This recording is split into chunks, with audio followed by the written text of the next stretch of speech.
You're listening to the AFTERBUZZ TV Network, now the largest new media platform on the web, and your number one source for after-show entertainment. Very good, Gene. Johnson.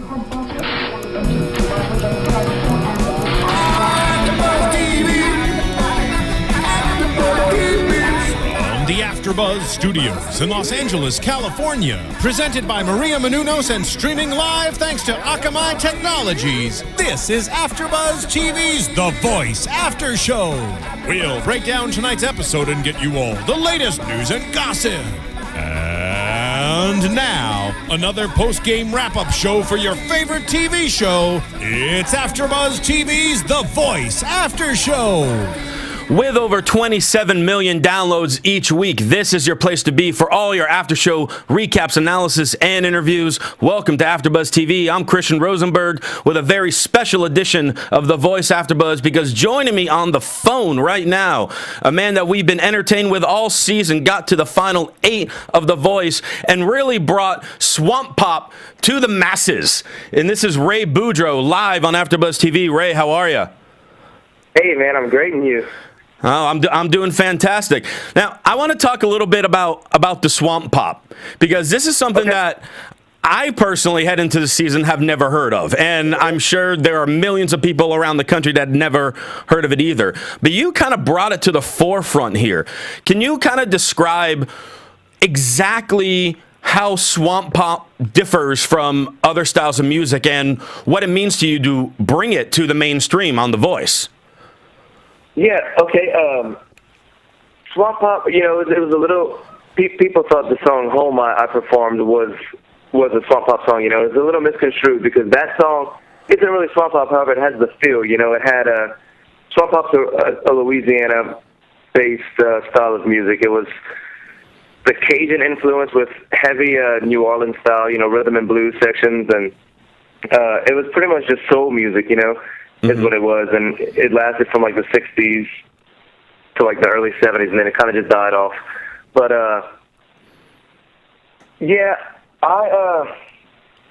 growing up, it was just a big part of, like I said, it's part of culture here. It was just a big part of what I listened to, and with my dad, it was either listening to traditional Cajun French music or Swamp Pop, and I guess that's what made me grow to love Swamp Pop, because it had that soul flair, and that is just, that caught my heart, it caught my ear, So that's what drew me towards that. And, being able to bring that to light on the show was definitely a huge deal for me, because I look up to a lot of the guys that made the genre what it is, and I'm just, honored to bring it to the masses, like you said. That's really cool and interesting. I mean, you have taught me something today, Ray. So thank you. And you brought up, your performance of Home. Personally, for me, that was my favorite performance of yours of the season. I was curious if you had your opinion. What was like your favorite either performance or your favorite moment while being on the show? Home was definitely one of my favorites as well. I mean, I've always loved that song. I'm a huge Mark Broussard fan. But the thing is, the thing that kind of scared me about it was that, I knew it wouldn't be as popular to people not from where I'm from, And just the fact, it hit number 1 on the rock charts, and the fact that it made me feel real good. The fact that I did so with a song that wasn't well known, it goes to show that you don't have to go on the show and sing Katy Perry to do something great. I don't know if I want to hear you sing Katy Perry. I think that's a good separation, but yeah, no, nothing. I love Katy Perry. I was just saying, right. Just pop music, in general. I went in. I stay true to what I want to do, and that's what I feel. That's why I feel a lot of people connected with Home, and a lot of people said that was their favorite, and I think that's why, just because I was in my own element. I felt comfortable, and it was, definitely who I am and what I want to be as an artist. And I don't know. It's just that was probably my favorite performance as well. I like my last performance too, because it took me out of my comfort zone, and I did something I never do at my shows back home. I have the background singers dancing with me, and Well, I didn't do too much dancing, but they were dancing. I was feeding off the energy. That was cool for me, something different and new, and it was definitely a good experience. Sure. So with this different style of music that you had, your coach Blake Shelton, helped guiding you through, did you feel during the course of the show, did you feel any additional pressure being on Blake's team? Because Blake's won the last 3 seasons. He's coached the champion. Did you feel any pressure on that, or did he kind of make it just very relaxed and just have fun with it? He made it very, very relaxed, and he made me feel super comfortable. He would always tell me how much, he loves what I do, and, to hear that from Blake Shelton, not only being, Blake Shelton, but like you said, the fact that he's won the last 3 seasons, and, to hear him say that, it's like, wow. But it does add extra pressure because, people are gunning for, Blake to lose since he has won the last 3 seasons. So it's kind of a double-edged sword, Sure. Now, you see, Cole right now is the last one standing on Team Blake. What do you think his chances are of pulling through and winning this thing?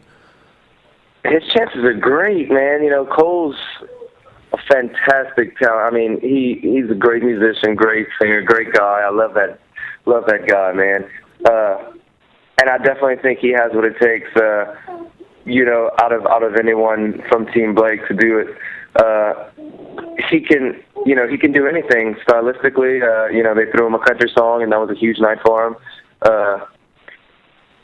He did super well this week. So, I think definitely Cole can definitely stay in there to the end. Do you still keep in contact with Cole and Austin? Yeah, especially Austin. I know how busy Cole is, man, because before I left, I was still trying to keep in touch with, like, Preston and Josh Logan and all those guys, Johnny Gray, but, being as busy as we were, it's kind of hard to get back to people. But, yeah, I definitely texted Cole and showed my support for him Monday night, which I'm sure hundreds of other people were doing the same thing. But, yeah, I know he's busy, so I try not to bother him, and I'll see him in like a week. But he knows both Austin and I have, we're supporting him for sure, 100%. Yeah. But, yeah, I spoke to Austin the other day, and we're going to try to line up some show swaps and get him down here in Louisiana and go to Nashville and play some with him. Oh, that's awesome. I'm actually going to be talking with Austin later on today, so I'll definitely bring that up. Do you want me to throw tell him any inside jokes between the two of you? Wait, what's that? Do you want me to send him a message when I talk to him later today, like an inside joke that the two of you have that only you two will find funny? Well, man, there should be many because we were roommates, but I guess and see, one of those questions that's going to come to me later, I'm going to be like, oh, darn it, should have thought of that. But now it's over my head. No worries. I can't think of it. No worries. Now, I didn't know if I was hearing faintly in the background while talking with you. I thought I might have been hearing your daughter, who really kind of was stealing the show herself because she's just so adorable. Yes, I definitely did so.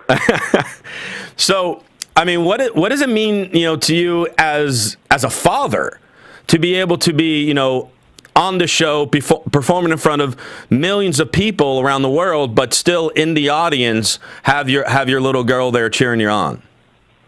Oh, that was the best feeling in the world. I remember for the home performance for the top 20. She wasn't there. Our families weren't out there for that particular performance. And then the next week, that All of Me performance, I didn't know where they were the whole performance because it was so dark. And then the You Are the Best Thing performance, I just remember when the song started, the lights got bright, and I saw her right away.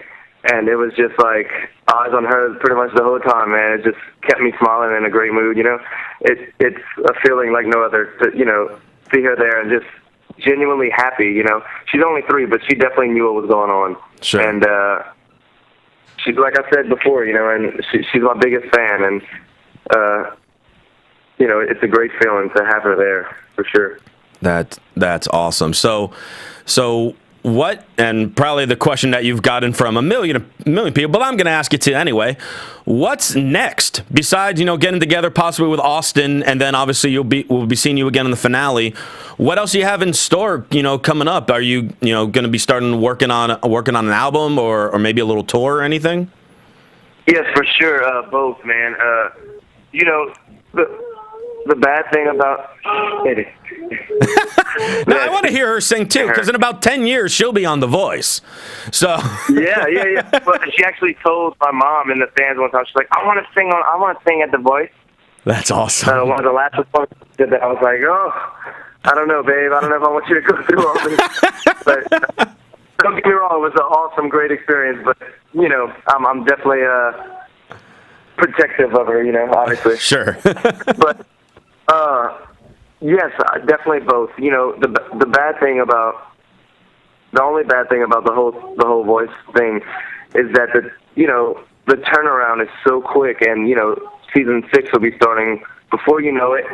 So I'm gonna try to just put on just rush to get 5-6 songs out, just okay. an EP, Sure. just to have strike while the iron's hot, and I'll release that.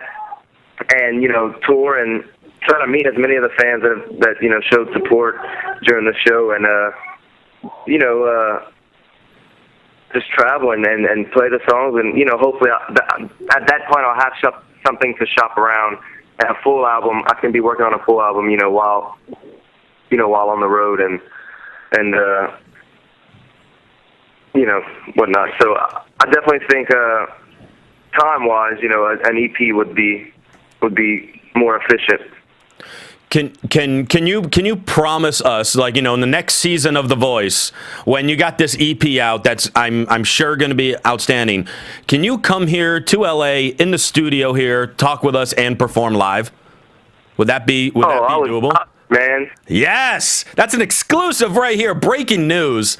Ray Boudreaux will be in studio sometime next season. That is outstanding to hear. Well, Ray, we're going to go ahead and wrap things up, but I can't thank you enough for taking the time to to talk with us about your experience on The Voice. How can people reach out to you, and do you have any appearances coming up that you want to plug? Only locally as of now, because, like you said, I'm going back to the finale. So I'll have to.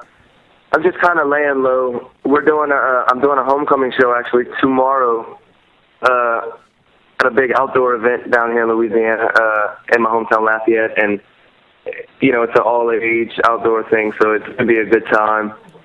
And that's really the only thing I'm doing right now, because I don't even know when we have to go back for the finale. I know it's the 17th, but knowing how much work goes into the show now, it'll probably be like a week before.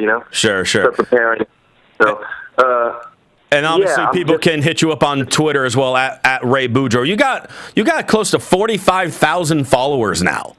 I mean, yeah, man, it's crazy. Actually, being off the show, I feel like my numbers are growing faster now that I'm off the show. Dude, I just broke 1,000. I'm incredibly jealous. So, hey, before I started, I think I was at like 350.